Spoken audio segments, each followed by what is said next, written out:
नमस्कार। आज के इस वीडियो में हम बात करेंगे भारत के संविधान के अनुच्छेद 80, 81, 82 और 83 की। अपने आप में काफ़ी महत्वपूर्ण है इसके बारे में जानना। आइए शुरू करते हैं और जानते हैं। अनुच्छेद 80।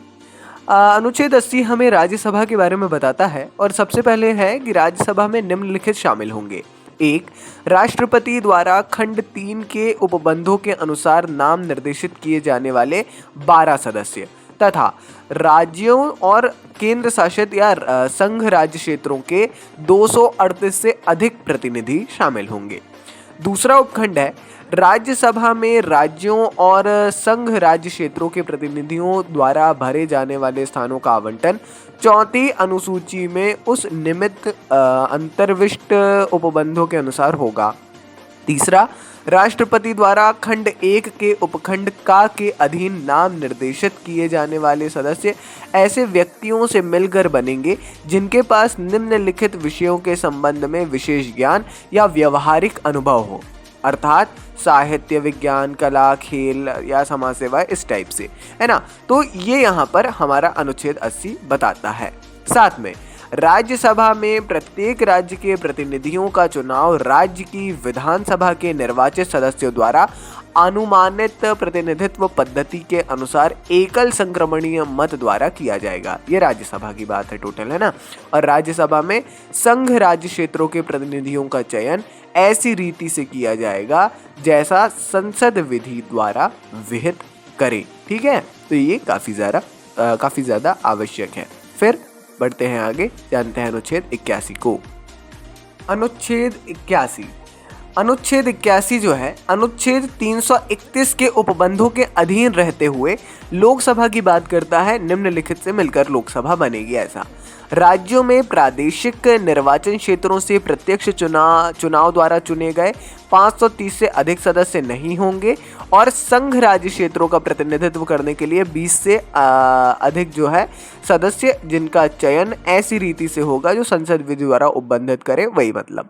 दूसरा उपखंड है खंड 1 के उपखंड क के प्रायोजनों के लिए प्रत्येक राज्य को लोकसभा में कुछ स्थान के इस प्रकार आवंटित किए जाएंगे कुछ स्थान कि उस संख्या और राज्य की जनसंख्या के बीच अनुपात जहां तक साध्य हो पाए, ध्यान दीजिएगा शब्दावली, जहां तक साध्य हो सभी राज्यों के लिए समान हो, तथा प्रत्येक राज्य को प्रादेशिक निर्वाचन क्षेत्रों में इस प्रकार विभाजित किया जाएगा कि प्रत्येक निर्वाचन क्षेत्र की जनसंख्या और उसको आवंटित स्थानों की संख्या के बीच का अनुपात जहां तक साध्य हो संपूर्ण राज्य में एक समान हो। परंतु इस खंड के उपखंड क के उपबंध किसी राज्य को लोकसभा के स्थानों के आवंटन के प्रायोजन के लिए तब तक लागू नहीं होंगे जब तक उस राज्य की जनसंख्या कम से कम 60 लाख हो या उससे अधिक ना हो, है ना। मतलब 60 लाख कम से कम होना चाहिए। फिर इस अनुच्छेद में जनसंख्या पद से पिछली जनगणना के अभिनिश्चित जनसंख्या अभिप्रेत है। पिछली, है ना, पिछली का मतलब 2011 नहीं, उसके और पिछली। तो यहाँ पर ये बात है। परंतु इस खंड में अंतिम पूर्ववर्ती जनगणना के प्रति निर्देश जिसके सुसंगत आंकड़े प्रकाशित हो चुके हैं, इसका वर्ष 2026 के पश्चात की गई प्रथम जनगणना के सुसंगत आंकड़े प्रकाशित होने पर इस प्रकार अर्थ लाया जाएगा। पहला, खंड 2 के उपखंड क और उस खंड के परंतुक के प्रायोजनों के लिए 1971 की जनगणना के संदर्भ में और खंड 2 के उपखंड ख के प्रायोजनों के लिए 2001 की जनगणना के संदर्भ में काफी जरूरी है ये भी। आगे बढ़ते हैं। अनुच्छेद 82।